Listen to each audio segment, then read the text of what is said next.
we do not get paid until the boarding door is closed. If we put that bag in the bin and we get hurt, we do not get to write it off as an on-job injury. Oxygen masks will drop automatically. While remaining seated with your seatbelt fastened, pull down on the mask to extend the tubing. The yellow cup goes over your nose and mouth like so. Sit down. Sit down. Enough. You don't put your hands on my flight attendant. Enough. Hey guys, what's going down? I'm your host, Bronstein, and welcome back to another Top 10 video here for you on IO. Make sure you guys are subscribed, ring that bell, and follow the entire IO team on Instagram.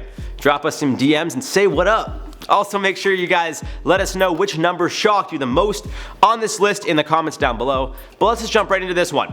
We got the top 10 dark truths about flying, which have been revealed by flight attendants. We're talking the inside scoop from people who work in the industry, so believe me, this is one you gotta watch if you fly a lot. Starting us off at number 10, they can't give you any type of medicine. I know it's kind of weird, right? Hey, I got a headache, do you have any Advil? Yes, I do, but I can't give it to you. I know it sounds wild, but there are regulations put in place that prohibit flight attendants from giving you any kind of medicine unless there is a medical emergency and a doctor requests the flight attendant to give it to the person suffering. The reasoning behind this? Airlines don't want to be held responsible if you get sick from any kind of medicine given to you by one of their employees. I know it sounds crazy, but at the end of the day, if someone gets sick after taking an Advil given to them by a flight attendant, especially in this crazy world we live in, you know they would sue, or at least try to sue, for millions. Even if they lost the case, the airlines don't want that bad press. So it's better to let them suffer and not deal with the consequences at all, I guess. At number 9, the plane's water isn't very clean. It was actually determined by a study back in 2004 by the United States Environmental Protection Agency, EPA, that of the 158 planes they tested for contaminated water, 13% were positive. Most tested positive for coliform bacteria, and a couple contained E. coli. It's absolutely disgusting, to be honest with you guys.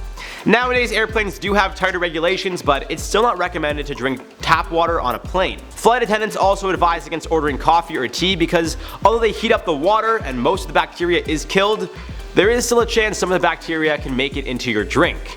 Now, no one has claimed to have fallen ill after ordering coffee or tea on a flight, but I don't know guys, with this in mind, I wouldn't test your luck. At number 8, kindness goes a very long way. Like anyone in the service industry, when people are rude to flight attendants, they definitely don't feel any obligation to treat you with better service. In fact, it's quite the opposite. When people treat them like servants, ask them to take their trash, or just straight up speak to them in a condescending manner, don't expect them to treat you with much love. Not to say they'll do anything to you, but I mean, the same with serving staff. You know, when you order a Coke, who's to say the cup they poured in, well, it didn't fall on the floor or was licked by the staff and purposely set aside for when they come to your seat. It's just something to keep in mind. I'm not saying that flight attendants do this, but in an industry where they need to just shut up and take it, much like those in the service industry, well, they'll always find a way to give it right back, even if you don't know. Now at number 7, this one's wild, but they judge you by what you're wearing. I know, who really thinks about what they're wearing when they're flying, right? If anything, I tend to dress down to be as comfortable as possible.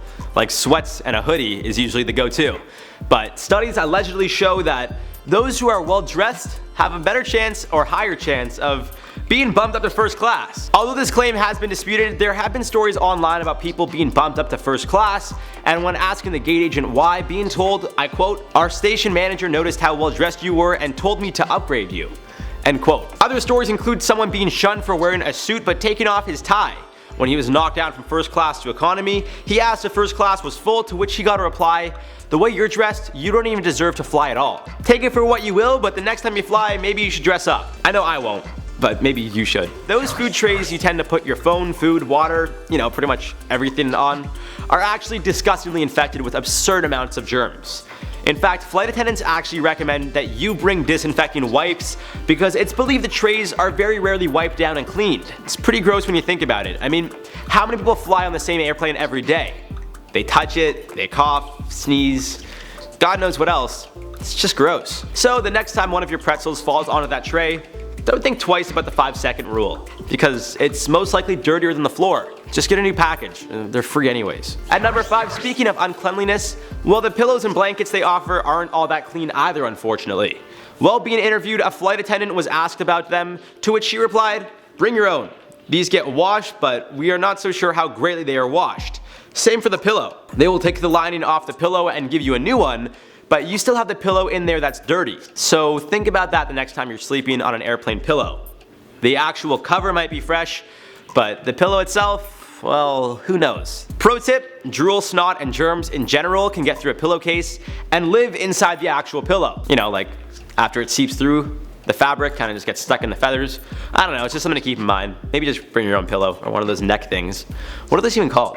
If you guys know what those neck things are called, that people, you know, they put it on your neck and like lie like that, let me know in the comments down below, because I've never known what that's called. A neck pillow? Is that what it's called? It's kind of weird. Coming at number 4 on our list, they can't really control the actions of other passengers. Of course, if someone is being disruptive, they may ask them to stop, quiet down, whatever. But if you tell a flight attendant that someone is taking up your space on the armrest, do you think they care? By any means? And even if they felt for you, which I'm sure they do, we've all been there. So what are they supposed to do?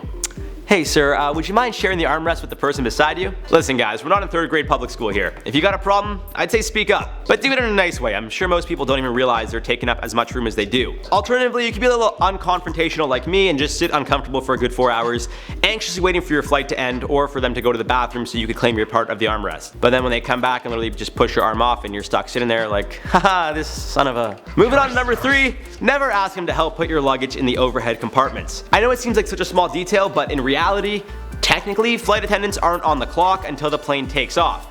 Meaning, if they put your bag in the overhead and get injured, they might have a hard time claiming they got injured on the job. And you know that these airlines don't want to pay an employee who isn't able to work, especially if they can find a loophole claiming they didn't actually technically get injured on the job. Although it seems most flight attendants will help you put your overhead luggage away, just do your best to fend for yourself on that one. If they get hurt, you might feel bad, but you'll move on with your life. The flight attendant, on the other hand, well, either they have to work through the injury or deal with trying to get workers' comp for being injured on the job, even though technically they weren't on the job.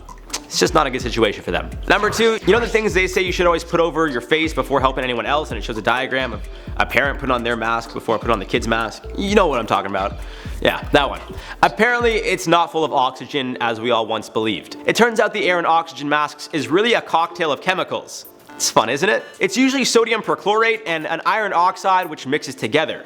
The chemical reaction, which usually smells like burning, is what makes the oxygen that you inhale. Now these chemicals are totally safe, and according to an occupational health expert, the small bits of chemical dust that may get into your system is much safer than having you lose consciousness to lack of oxygen. But I'll be honest, I don't know about you guys, if my plane was going down, I wouldn't want to be conscious for the crash.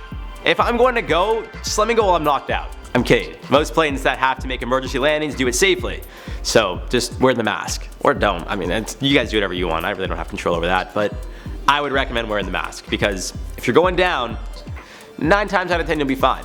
And finally, at number 1, if you hate turbulence, don't sit at the back of the plane. It's actually been proven for the least amount of turbulence, you should sit near the wings, because that's close to the plane's center of lift and gravity. And because the center of the lift and gravity on a plane usually aren't at the exact midpoint of the plane in regards to its length, the front of the plane usually doesn't feel as much turbulence as the back of the plane.